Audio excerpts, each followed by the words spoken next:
Okay, hello mga ka-learners! Welcome back again sa ating YouTube channel.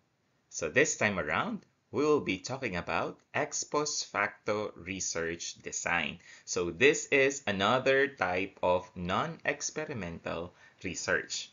So kung ready na kayo, let's start. So bago natin umpisahan ang ating tutorial about ex post facto research design, syempre, promote muna natin ang ating YouTube channel. Teacher Ako, where in this YouTube channel, you will be able to upgrade your research and your language skills. So kung hindi ka pa nakasubscribe, subscribe ka na at click mo yung notification bell para updated ka sa mga bagong uploads natin na videos.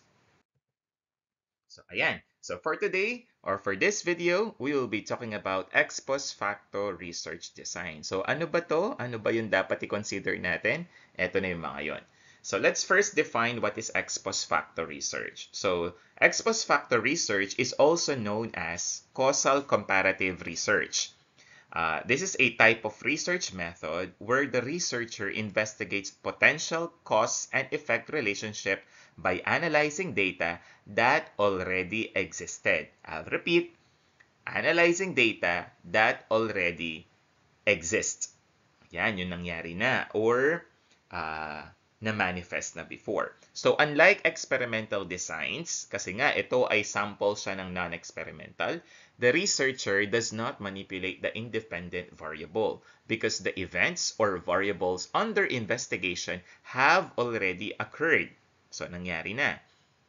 Instead, the researcher looks back at the data to identify possible relationships between variables. This is one of the non-experimental researches. So, kung na-visit mo na yung YouTube channel natin, na-discuss na natin yung ibang mga non-experimental researches. So, i-visit mo lang yung YouTube channel natin para makita mo pa yung ibang mga uri ng non-experimental researches na ito. So ano yung mga key characteristics of ex post facto research design? Ano yung mga dapat natin i-consider or ano yung mga yung dapat nating malaman para sa ex post facto research?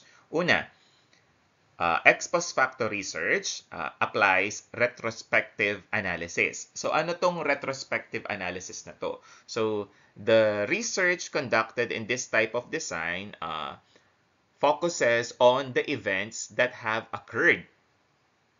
That is why making it retrospective. Meaning to say, when we say retrospective, para kang nagre-reflect, ayan, binabalikan mo yung mga nangyari na at or nire-reconsider mo yung mga nangyari na. That is retrospective.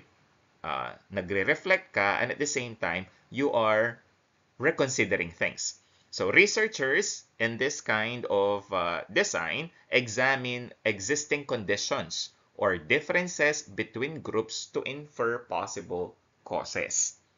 So that is the first characteristic of ex post facto research design. Yung pangalawa naman, no manipulation of variables. So the independent variable is not manipulated or controlled by the researcher in this kind of design.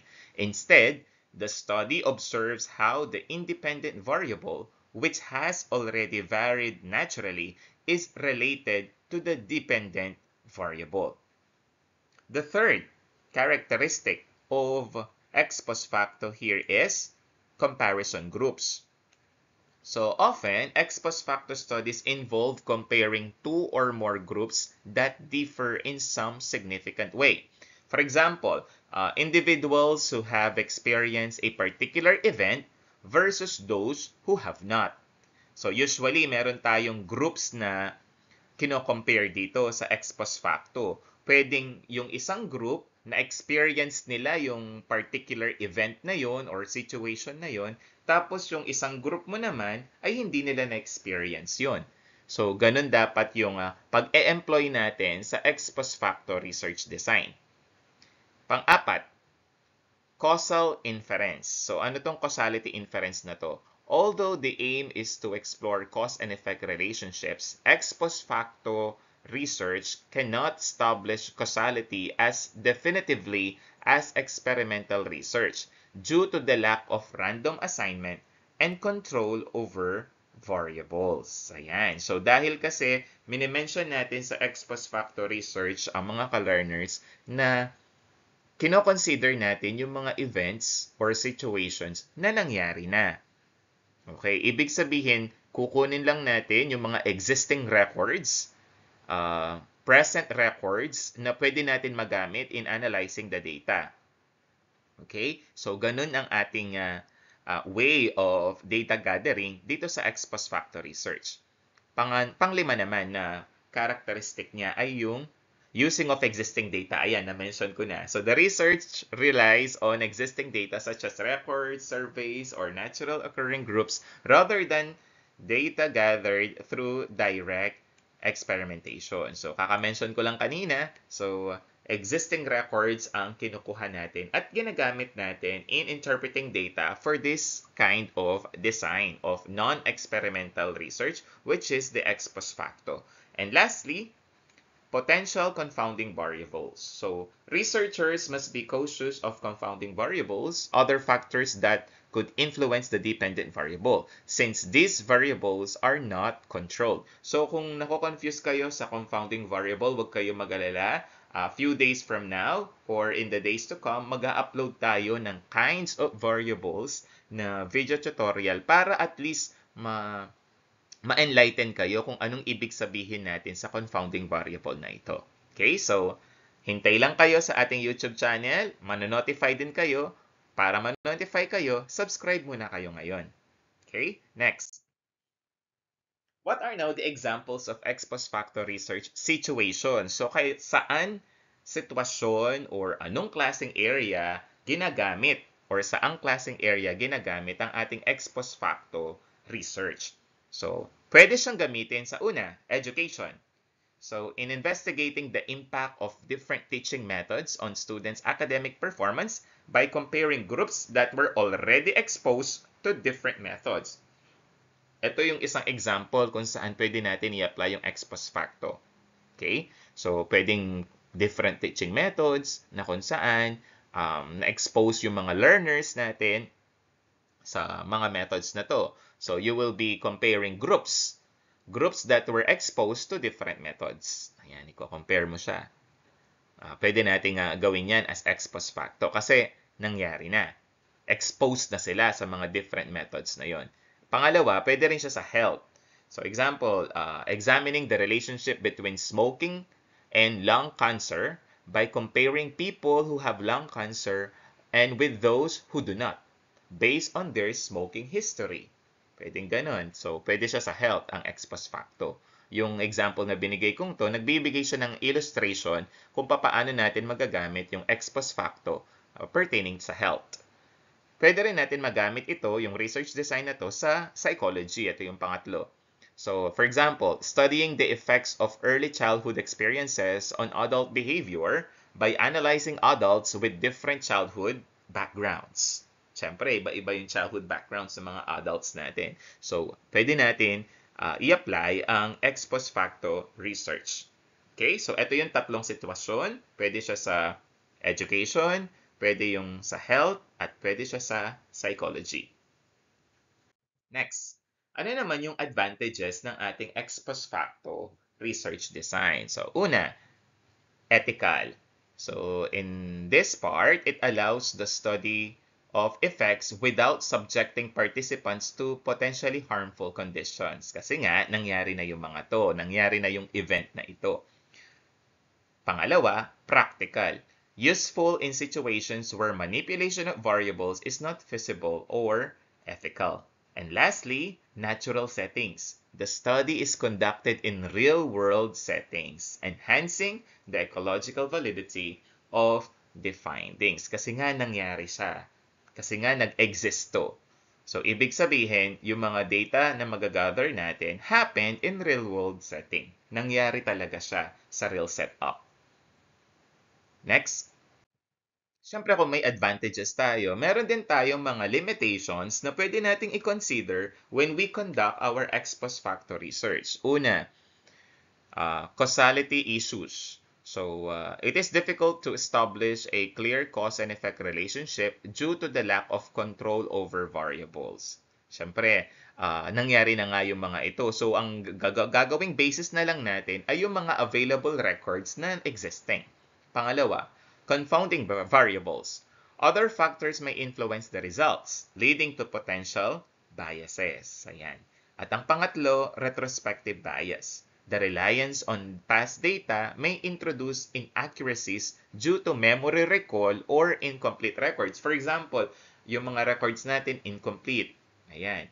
So, pwedeng kulang yung interpretation natin kasi ang ex post facto kasi ay reflective 'yan. So, nagre-reconsider tayo, nire-recall natin yung mga past experience na yun, especially yung mga respondents natin regarding dun sa topic na gusto mong i-employ. So, yun yung mga limitations of ex post facto research design. Ito lang lagi ang dapat nating tandaan mga ka-learners kapag ginagawa natin ang ex post facto research design.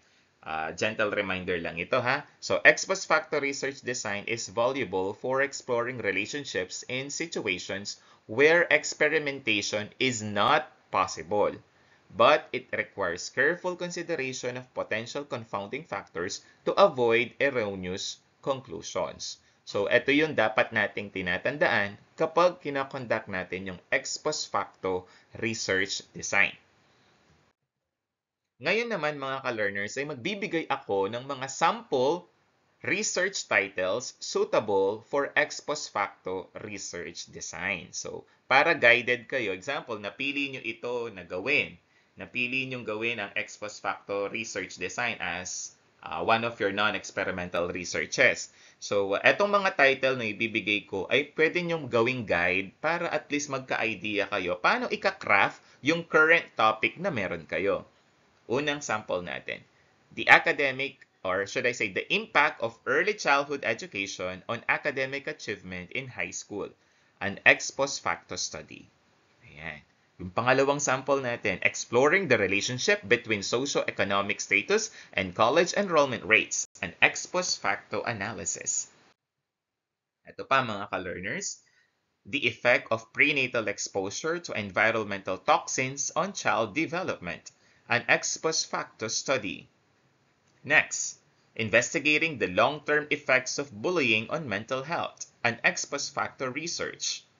Next, the influence of family structure on adolescents' delinquency. An ex post facto study. Ito pa, examining the impact of socioeconomic status on senior high school students' access to technology. An ex post facto analysis. Next, the effect of parenting styles on the behavioral outcomes of senior high school students. An ex post facto research. Another, ito pa yun, the long-term effects of participation in sports on the academic success of senior high school students. An ex post facto study. Another, exploring the impact of family structure on the psychological well-being of senior high school students. An ex post facto analysis. Ito pa yung mga sample research titles natin na suitable for ex post facto research design. The role of early hands-on laboratory experience in enhancing problem-solving skills among senior high school STEM students. An ex post facto study. Next, the impact of early access to technology on the innovation capabilities of senior high school STEM students. An ex post facto study. Ito pa, the relationship between early reading habits and language proficiency in senior high school students. An ex post facto study. And lastly, assessing the impact of early financial education on the financial literacy of senior high school students. An ex post facto analysis. So, mga ka-learners, these titles focus on investigating how past experiences, conditions, or behaviors may have influenced current outcomes in senior high school students. So, lagi nating tandaan, ang fino-focus ng ex post factos research design natin ay mga past experiences or conditions or behaviors na pwedeng pasok dun sa chosen topic natin. So, kapag i-conduct na natin ang ating ex post facto research. Ano yung mga dapat nating alalahanin? So una, dapat you have to select a sample that represents this population, yung sa chosen topic mo. Since the study is retrospective or reflective in nature, the sample may be divided into two groups based on the independent variable. So, ulitin ko, dapat pwedeng ma-divide yan into two groups. For example, pwede nating sabihin yung students who participated in a specific program versus those who did not. So, kapag nakapili ka na ng sample mo, okay, kapag meron ka ng sample size, dinetermine mo na yung sample size mo that represents a particular population, those groups or that sample must be divided into two groups. Tapos, yung two groups na yon, merong, for example, merong ka particular program na gustong i-focus. Pwede mong i-divide yung isang group, yung students who participated in that specific program you have chosen, at yung isang group naman, hindi sila nag-participate dun sa program na yun na fina-focus mo. Okay? Another, ito pa yung co-consider natin na minention ko na kanina. Use existing records. Ito yung isa sa mga pwedeng mapadali yung work natin kapag ex post facto kasi existing record na lang ang ating ifo-focus. For example, you need to gather data from existing records such as academic transcripts, yung mga records or grades kung ganun yung focus mo, o kaya attendance records or standardized test scores. Kung for example, yung minention ko kanina, kung teaching method ang ifo-focus mo, pwede mong tignan yung mga standardized test scores ng mga bata or ng mga learners. Or, kung ang focus mo naman ay tungkol sa health, pwede mong tignan yung health records nila. So, the data that I have mentioned may be available, for example, sa institution. For example, sa school. Yung mga minention kong yun ay makikita sa school. So, ibig sabihin, hindi na tayo masyado mahihirapan kasi existing na yung mga records. So, mag-a-apply na lang tayo nun ng statistical treatment after we gather those data. What if naman, hindi available yung mga data na binanggit ko? Ano yung other way para makonduct pa rin natin itong ex post facto research design? So, pwede tayong mag-survey. Mga ka-learners, tatandaan. Pwede natin i-conduct yung survey kung ang gusto natin ay ex post facto research design if data are not yet existing. Kung wala tayong existing records na available.